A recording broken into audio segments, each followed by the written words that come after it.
Good afternoon and welcome to Yggdrasil Gardens. I'm your host, Chance Walton. Today I have some products for you from the beard struggle. We have a beard comb, brothers in arms. It says, one's back is vulnerable unless one has a brother. So the importance of a beard comb, you want it to be wooden, because if it's wooden, it can catch the oils, and if you apply beard oil, it'll help absorb some beard oil and help distribute it across the skin a little bit better. Whereas plastic combs don't really distribute the oil, they kind of push it around. But also, wood does not generate electricity.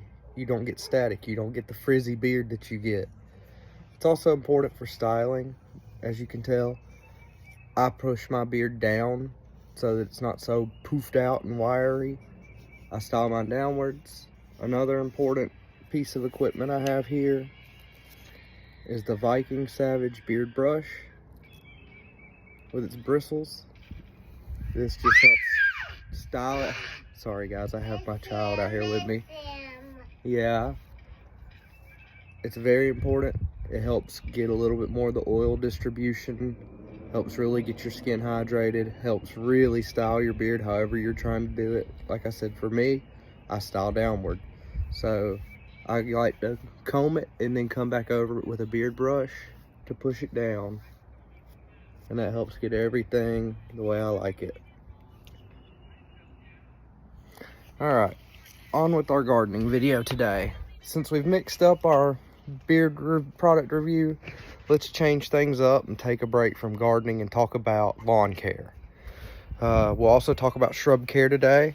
So, since we're transitioning here in Alabama to spring from winter and fall, now is the time for pre-emergence. And the purpose of pre-emergence, I mean, it's kind of self-explanatory with the title, pre-emergent, before emerging. So you put pre-emergence to stop your spring and summer weeds. Right now is a great time to be putting out prodiamine, or also known as barricade. Prodiamine, you want to put it out right now. Like, this is the time to be putting it out, because right now, as temps start to warm up, crabgrass is starting to germinate. A lot of your winter or your summer weeds are starting to germinate. So you put down the prodiamine now to stop the germination of the crabgrass.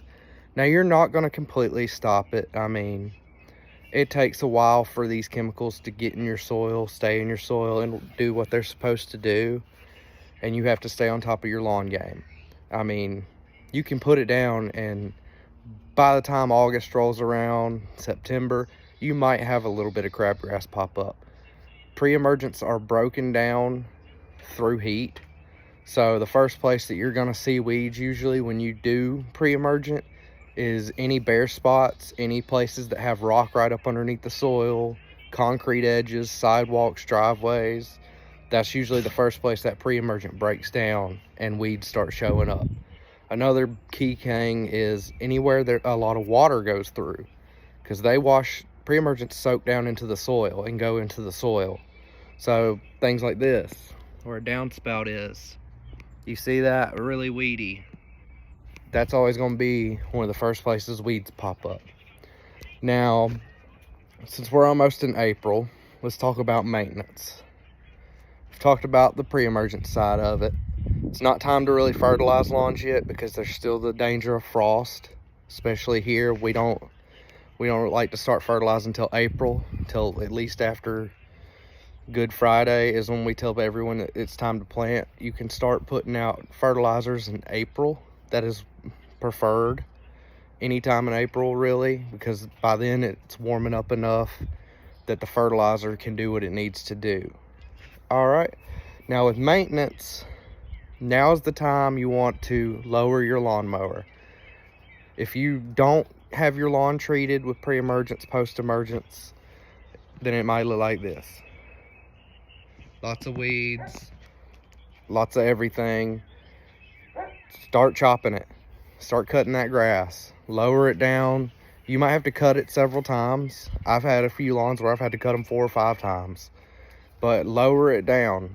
Cut it at 2 inches. Cut it at 1.5 inches. Cut it at 1 inch. take it to 1/2 inch.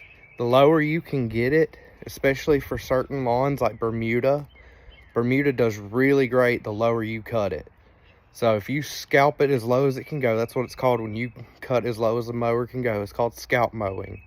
You scalp mow all the brown off of the Bermuda and leave just a little bit.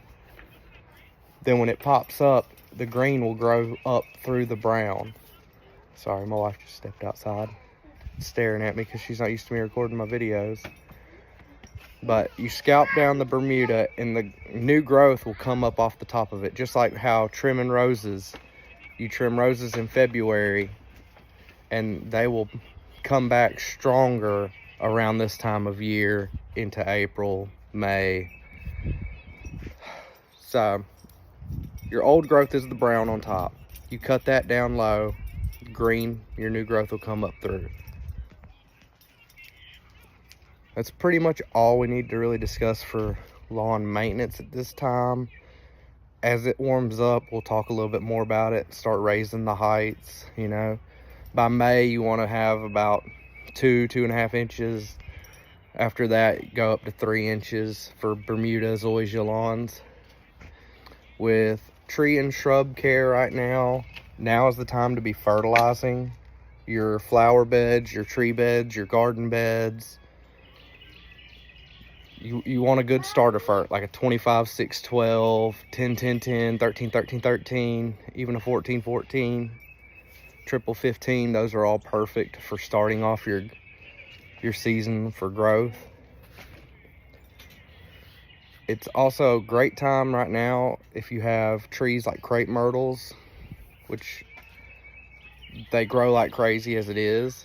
Now's the time to cut them back, trim them up, because they're about to start shooting off their new growth and you don't want them to be too thick and bushy and have overgrowth to where it's a pain in the butt. Roses you should be trimming in February for their growth. Monkey grass now's the time. You chop your monkey grass so it comes back thicker, taller, fuller. Pretty much any shrub that needs to be trimmed, now is the time to be trimming those, pruning those, cleaning those up for the spring of new growth. All right, guys, well, I don't have much else to say. If you're gonna take care of your lawn, like I said, right now is not the time to really be fertilizing. That'll be coming up in April. And when you fertilize, before you do that, do a soil sample. Just like we talked about with the garden.